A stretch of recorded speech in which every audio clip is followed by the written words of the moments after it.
can cheer us up. It will be played on the guzheng, and it will be a song about the Chinese harvest. For those of you who don't know, the guzheng is an instrument that was created in the early Qing dynasty, and early incarnations of it actually featured strings made of silk. Many people also decorate their guzheng with carvings, etchings, and calligraphy to make it personalized and reflect their spirit. Even today, more than 2,000 years after its creation, the guzheng is still widely celebrated and played in Chinese culture. Let's welcome Emily and Maggie Liu playing Harvest Gong Drum, 丰收锣鼓. Yep, play the guzheng.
That was an amazing performance. Thanks to the two sisters again. Hey, Victor, do you have any siblings? As a matter of fact, I do. I have a brother, and the two of us actually grew up playing piano. Really? Well, did you ever do a duet together? Well, sounds great on paper, but I don't know how well it would actually sound to play the piece together. Why is that? You know, let's just say that my brother is very hard to work with. Sorry, Daniel. Well, siblings will always have their ups and downs. Like, I'm an only child, so before, during Chinese New Year, I was the only kid that had to play piano in front of all of the relatives during dinner time. Wow. Do you have Sounds any? like my mom would have loved that. But, you know, for my family's Chinese New Year's, our tradition was very similar to many other families. For instance, we always passed out, well, the relatives always passed out red envelopes to the kids. And I always remember my grandparents gave me the most money.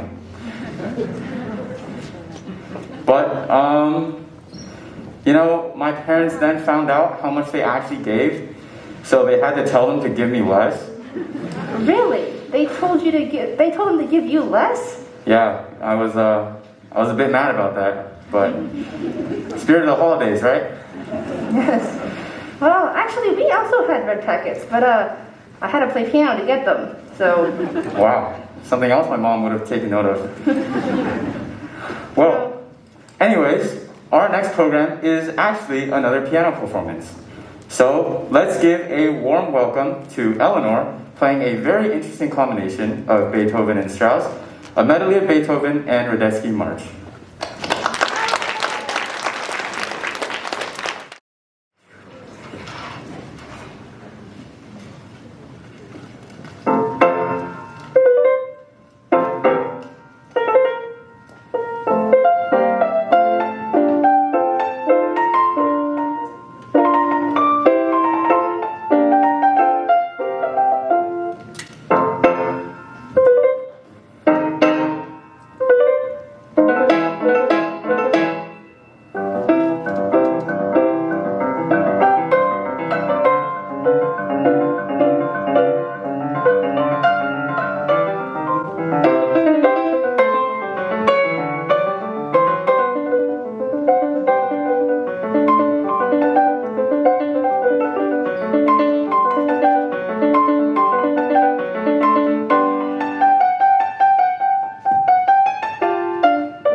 It was my pleasure. The new year is all about music, family, festivities, and most importantly, food.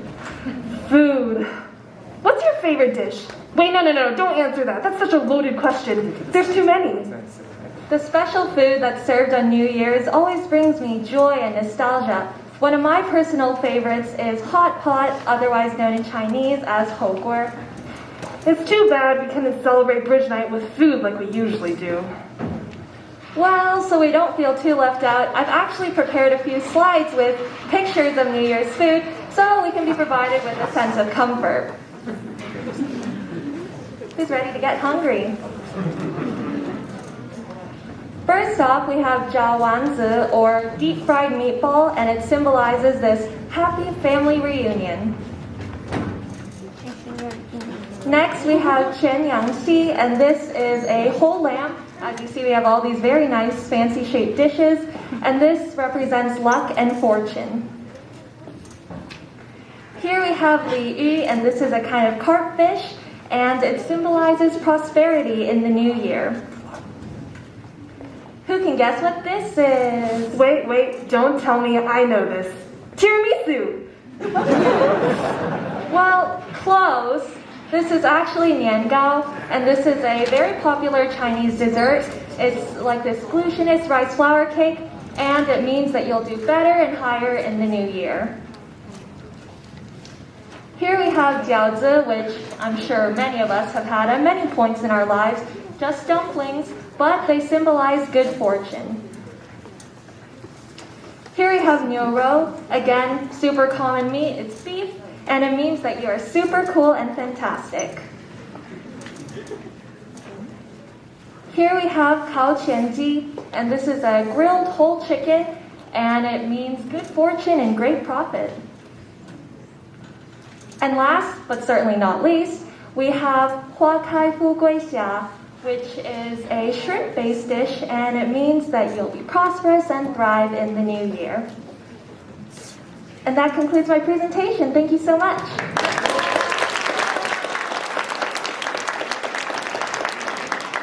Thank you, Eleanor, for that mouth-watering presentation. Man, that made me even more hungry. Right. You know, what was your favorite food? No. I think you should answer that. Trick question.